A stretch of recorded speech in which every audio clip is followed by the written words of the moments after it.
بسم اللہ الرحمن الرحیم۔ حضرت آدم کی توبہ قبول ہوئی تو دن 10 محرم کا تھا۔ حضرت ادریس علیہ السلام کو درجات عالیہ نصیب ہوئے دن 10 محرم کا تھا۔ حضرت نوح علیہ السلام کی کشتی جودی پہاڑی پر اتری تب بھی دن 10 محرم کا تھا۔ حضرت ابراہیم علیہ السلام کو خلیل کا منصب عطا ہوا، یعنی اللہ نے لقب خلیل دیا، تو دن 10 محرم کا تھا۔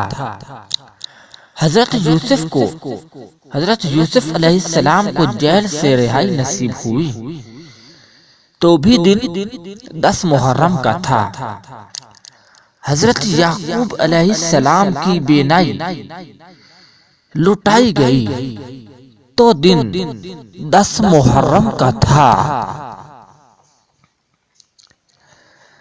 حضرت یونس علیہ السلام کو مچھلی کے پیٹ سے نجات ملی تو دن 10 محرم کا تھا۔ حضرت یونس علیہ السلام کی قوم کو توبہ قبول ہوئی تو دن 10 محرم کا تھا۔ حضرت موسیٰ علیہ السلام کی قوم کو فرعون سے نجات ملی تو بھی دن 10 محرم کا تھا۔ حضرت عیسیٰ علیہ السلام کو زندہ آسمان پر اٹھایا گیا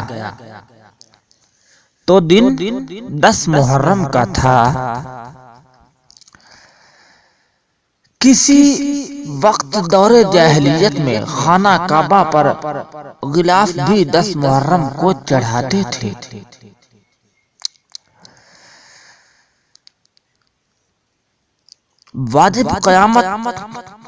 جب واجب قیامت ہوگی تو بھی دن کا انتخاب اللہ نے 10 محرم کا کیا ہے، اور حضرت حسین علیہ السلام کی شہادت بھی 10 محرم میں ہے۔ اللہ اکبر۔